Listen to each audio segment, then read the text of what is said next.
Carlos Fuentes, escritor mexicano, nacido en 1928. Es uno de los escritores en habla hispana más importantes del siglo XX. Es una de las figuras centrales del llamado boom de la novela latinoamericana.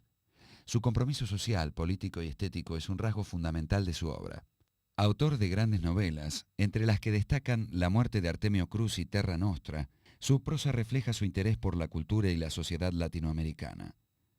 Ha publicado más de 40 libros entre novelas, ensayos, guiones y obras teatrales. Fue distinguido, entre otros, con los premios Rómulo Gallegos, Cervantes y Príncipe de Asturias.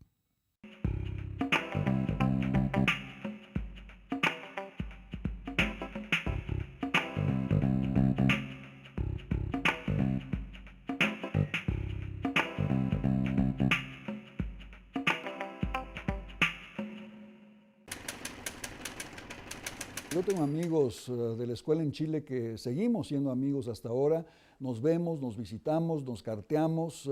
Yo estuve en una gran escuela inglesa de Santiago, The Grange, y logré hacer amistades pues muy perdurables. Tenía maestros realmente espléndidos de literatura. Entré a la literatura en español realmente en Chile gracias a esos maestros y gracias a la amistad de jóvenes de mi edad, de los 13, 14 años, que teníamos la pasión de la lectura más que la pasión del cross country y el fútbol y todas las cosas que le encantaban a los ingleses.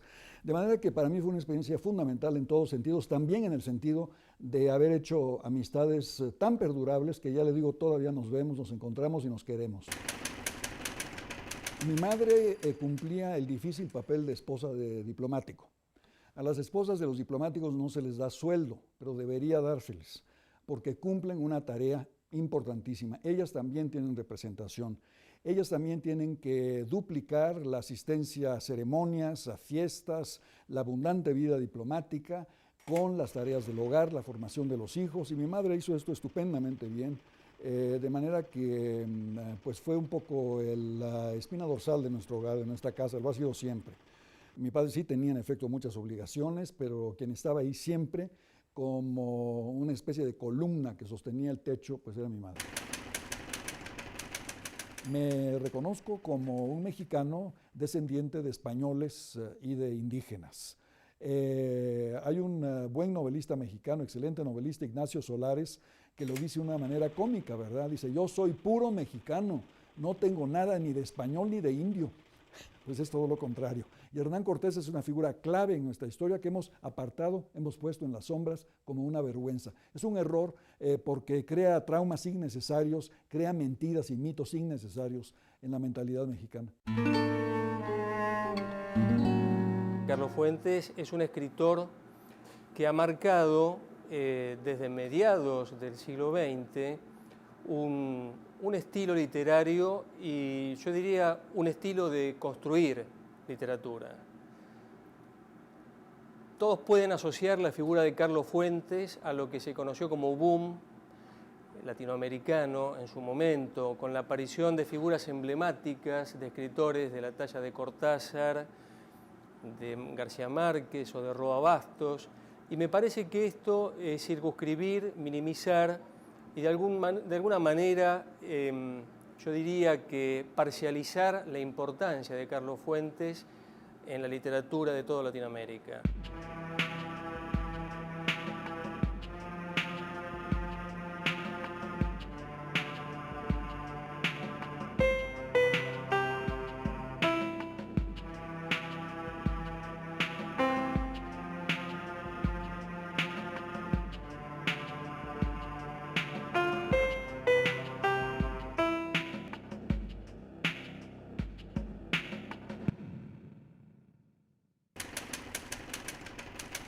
Yo, aunque había estado yendo a México durante mis vacaciones, había estado ausente 4 años y fueron 4 años muy decisivos en la vida de México y sobre todo de la ciudad. La ciudad se transformó.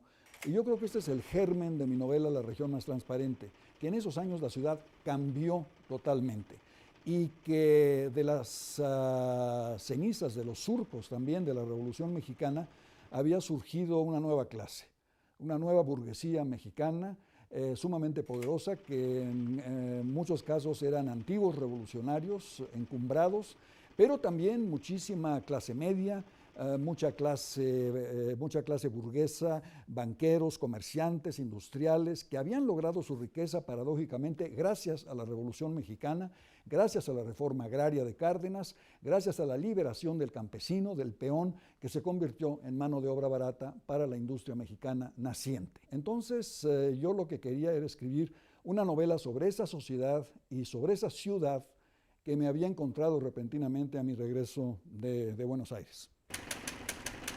Eso siempre fue una disputa en México durante los años de la posrevolución, ¿verdad?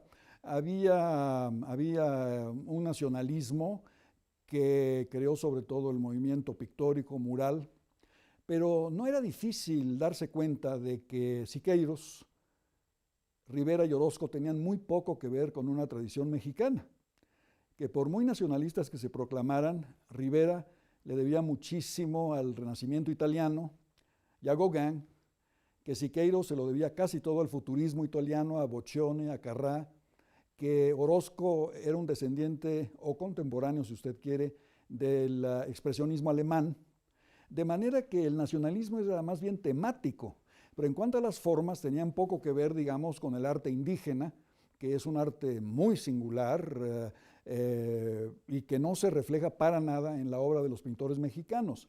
Había el grupo de contemporáneos, un grupo de poetas, Villaurrutia, Novo, Gorostiza, Owen, Torres Bodet, que se preciaban de su cosmopolitismo, de haber traducido a Saint-Jean-Perse y haber traducido La Tierra Baldía de Eliot. De manera que nosotros llegábamos a un terreno en cierto modo abonado ya, pero la lucha, tiene usted razón, persistía, estaba ahí. Había una especie de nacionalismo oficial, literario y artístico en que Siqueiros proclamaba no hay más ruta que la nuestra. El realismo socialista, el nacionalismo, todo esto. Y entonces, pues sí se trababan luchas bastante fuertes entre quienes seguíamos el consejo de Alfonso Reyes. Solo se puede ser provechosamente nacional si se es generosamente universal. Reyes era nuestro ídolo en ese sentido, frente a quienes decían el que lee a Proust se prostituye. No hay que tener nada que ver con las letras extranjeras, con el arte extranjero. Era una tontería.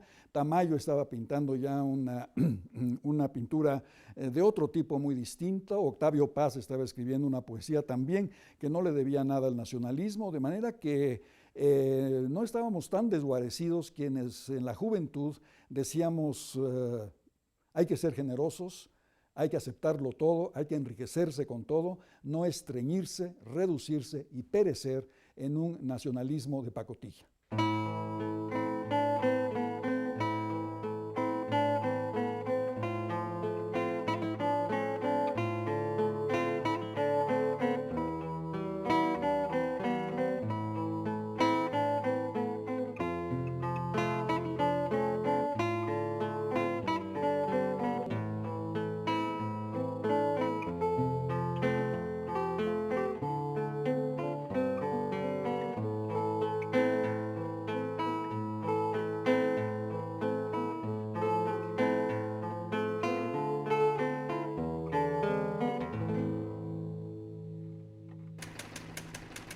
México no tendría una cultura moderna sin la aportación de los exiliados republicanos españoles. Transformaron la vida universitaria, intelectual, en todos los órdenes. Los grandes filósofos como José Gaos, Eduardo Nicol, enseñaban en la Facultad de Filosofía, los grandes juristas como Manuel Pedroso en la Facultad de Derecho, grandes cineastas como Luis Buñuel, Adolfo Salazar, creador de la crítica musical en español, vino a vivir con nosotros, poetas inmensos como Luis Cernuda, Emilio Prados, Manuel Altolaguirre. ¿Para qué seguir? Sería una lista inmensa de gente que transformó todo, sobre todo la universidad, sobre todo la edición, el cine. Yo creo que sin ellos, les repito, no tendríamos una cultura moderna en México. Eso se reunió al renacimiento cultural mexicano, auspiciado por la Revolución, cuyas grandes figuras eran sobre todo los muralistas, los grandes pintores de la época. Pero quienes vinieron a darle una fuerza intelectual a la vida mexicana fueron los llamados refugiados españoles de la guerra. Luego tuvimos una ola, no hay que olvidarlo, de exiliados de la Argentina, sobre todo artistas de cine, actores. Aquí vinieron Libertad Lamarque, Francisco Petrone, toda una serie de gentes que no estaban de acuerdo con Perón y el peronismo, que vinieron también a hacer teatro y cine a México. La importancia de Carlos Fuentes es innegable, sobre todo porque su estilo literario marca una especie de convergencia entre la literatura hispanoamericana y la literatura del mundo. Quien lee a Carlos Fuentes encuentra de alguna manera esta especie de sincretismo, podríamos decir, entre toda la literatura.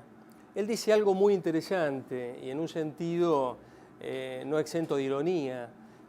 Fuimos los últimos en llegar, refiriéndose a Latinoamérica, y por esto tenemos derecho a todas las culturas del mundo. Tal vez esta fue una de las razones por las cuales en algún momento recibió la crítica de ser un escritor poco mexicano y que no entendía la mexicanidad. Creo que, al contrario, es uno de los que mejor la ha entendido. Esto se vio muy claramente reflejado en su discurso cuando recibe el premio Cervantes. Y bueno, él habla en esa ocasión de todo aquello que nos legó la conquista y todo aquello que América le dio a la conquista.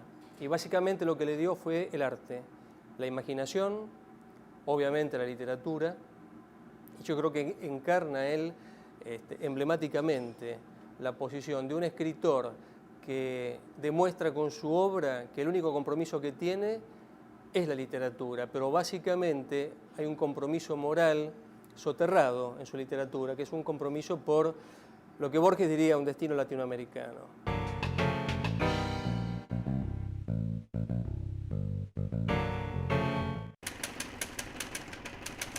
Yo creo que la mayor parte de los gobernantes actuales son muy ignorantes de la historia y de las lecciones de la historia. La historia no se repite, y cuando se repite, decía Marx, es en forma de tragedia o de comedia, ya no sé. Pero el hecho es que si no se atienden estas lecciones, se repiten errores. Y usted acaba de señalar uno de los más graves de toda la historia, que es la expulsión de los judíos y de los árabes, que eran la columna vertebral de la economía española. El hidalgo español, el aristócrata español no se manchaba las manos trabajando. No era un profesionista, no sabía manejar el dinero. Esto lo hacían los judíos y lo hacían los árabes. El momento en que los corrieron es terrible porque coincidió con el descubrimiento de América y con el auge del Imperio Español. España se encontró de repente dueña de la mitad del mundo y sin cabezas capaces de administrar esa riqueza. La riqueza del Perú, la riqueza de México se les fue entre las manos y acabó ¿dónde? En los cofres de los protestantes enemigos de España, en Inglaterra, en Holanda, y con judíos españoles expulsados, sefarditas, administrando esas riquezas en los bancos de Ámsterdam, de Utrecht y de Londres. El Naranjo leí. Y me gustó mucho, porque mezcla caracteres como europeos y otros que son más americanos. Por un lado tiene recursos literarios como el monólogo interior, que es de algo europeo, y por otro tiene como ese sabor americano, mexicano, que se lo ve en sus textos. Lo que me gusta mucho de Fuentes es cómo está constantemente por medio de la palabra reivindicándola a ella misma y reivindicando la realidad latinoamericana, trayendo del pasado todo el tiempo el tema de trabajar con la memoria y cómo tiene muy arraigado su realidad latinoamericana, cómo trabaja precisamente con la identidad todo el tiempo, con la alteridad y con la anomia, cómo los personajes van perdiendo su identidad o construyéndola a partir de realidades tanto en América como en otros continentes, por ejemplo en Europa, en esos dos cuentos, y todo el viaje que realizan los personajes para construir su propia identidad o cómo incluso la llegan a perder, todo el tiempo relacionando con la identidad latinoamericana y reivindicando todo el tiempo a la memoria y a la palabra misma.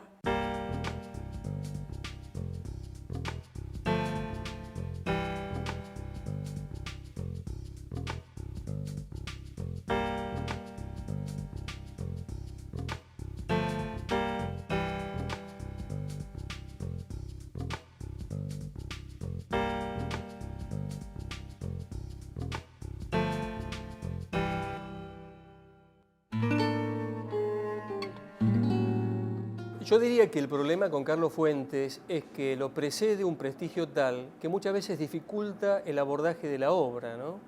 Entonces, como diría él, no solamente hace falta ser lector para abordar su obra, sino hay que ser elector de su obra.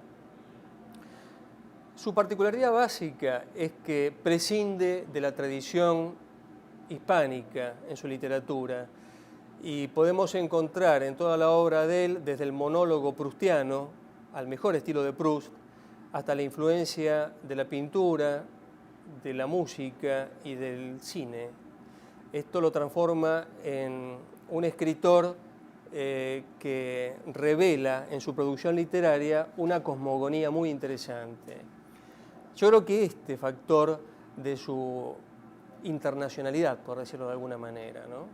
O de su gran territorio literario, es el que le ha generado estas críticas de las que conversábamos antes, acerca de no ser un escritor puramente mexicano.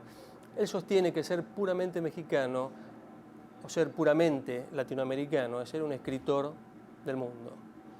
Y esto se ve muy bien en cada una de sus obras.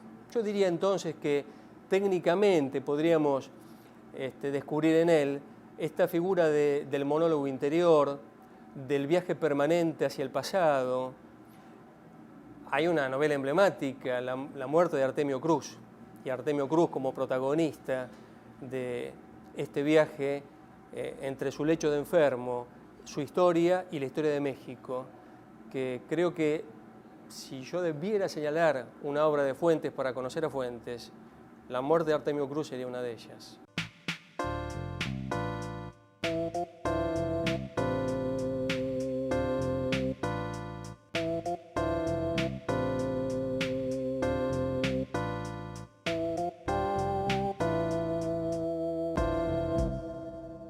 Yo creo que siempre se ha podido hablar de varios Méxicos porque este es un país multicultural. Vamos a partir de esa base. Este es un país con un poderoso elemento indígena que no tienen ustedes en Argentina. Aquí hay 10 millones de indígenas puros, hablando 47 lenguas distintas y muy apegados a sus tradiciones.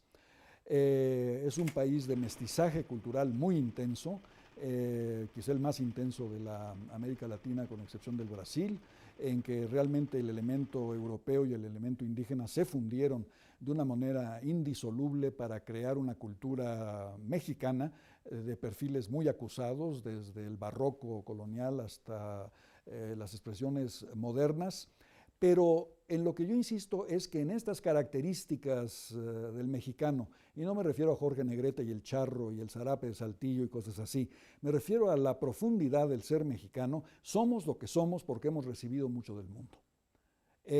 No hay una personalidad nacional que se cree en el aislamiento. Una nación que se aísla perece, muere, deja de tener la personalidad que quisiera. Una personalidad nacional se enriquece con la aportación de otras culturas. No hay otra manera de hacer una verdadera cultura sino mediante el mestizaje de culturas, el multiculturalismo, la aportación de lo extraño, de lo ajeno. Nosotros estamos influyendo enormemente en los Estados Unidos. Hay 30 millones de hispanoparlantes en los Estados Unidos, la mayor parte mexicanos o de origen mexicano, que le presentan un problema enorme, un desafío enorme a los Estados Unidos, mucho mayor que el que puede representar para nosotros una cadena de McDonald's.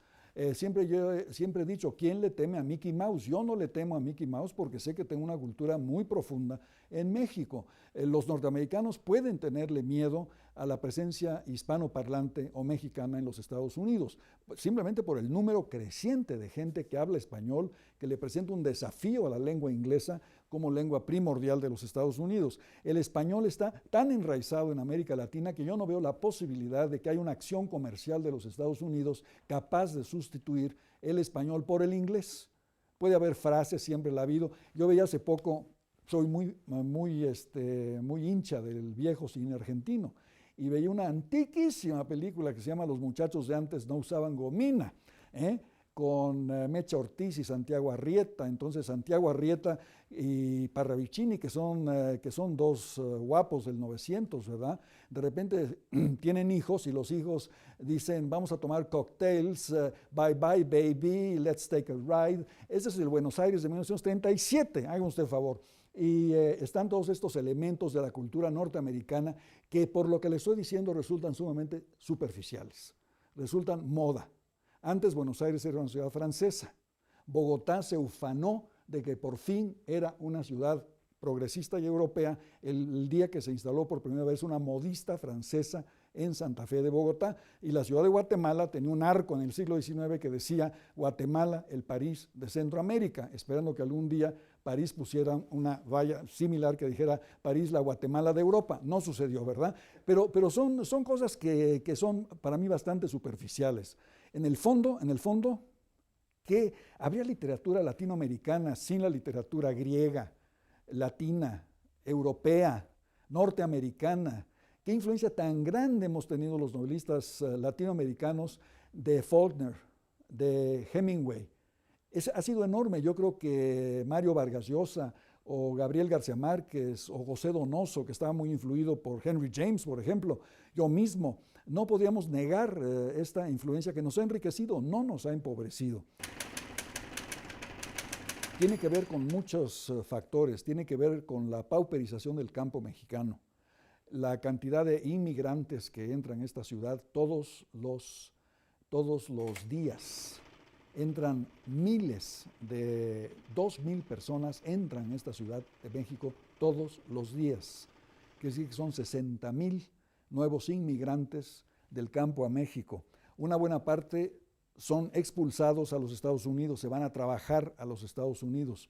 Pero esta población que ha crecido de 20 millones en 1930 a 100 millones en 1999 o 2000, es un crecimiento tan extraordinario, demográfico, que ha resultado incontrolable, aunque se ha bajado. En efecto, la tasa de crecimiento en los años 70 logró bajarse de 5% a 3.5%, hoy tenemos 2.5%. Es una cierta mejora. Ha habido tantos factores que han estado en contra de la planificación familiar en México. La Iglesia Católica, en primer lugar, el machismo mexicano, cómo se prueba que es macho teniendo muchos hijos, el aislamiento y la aburrición de muchísimas regiones desérticas, montañosas de México. El sexo y tener hijos es la única forma de diversión que hay, ¿verdad? Y ese machismo histórico que nos viene de los aztecas, que tenían un gran desprecio hacia las mujeres, las sacrificaban con gran facilidad, de los árabes que querían tener su harem, y de los españoles que tienen un dicho, la mujer en la cocina y con la pata rota, ¿no? De manera que surgir de ese antifeminismo, de ese machismo, es un hecho que ha costado mucho en México, pero que va ganando terreno, va ganando terreno. La soberanía siempre ha sido un concepto limitante, limitativo. Nunca ha habido soberanía absoluta. Pero actualmente lo que me preocupa no es tanto la reducción de las soberanías como la desaparición de las jurisdicciones tradicionales a las que nos hemos acostumbrado a lo largo de la historia. La jurisdicción regional, nacional, internacional, han desaparecido en virtud de jurisdicciones nuevas que aún no sabremos identificar, que aún no sabremos nombrar. La más terrible de todas es la jurisdicción totalmente fuera de la ley, supranacional, del tráfico de drogas. Es el ejemplo más radical que tiene uno, ¿verdad? Enseguida hay el término de globalización, y yo distingo la buena globalización de la mala globalización. La buena globalización significa un aceleramiento extraordinario de los medios de comunicación, de la información, aunque habría que preguntarse si la información que recibimos es buena información. Yo a veces temo que recibimos mucha información y creemos estar bien informados porque hay mucha información, sin darnos cuenta de que a veces es información sin el menor interés. Es decir, que hay una explosión de la información y quizá una implosión del significado.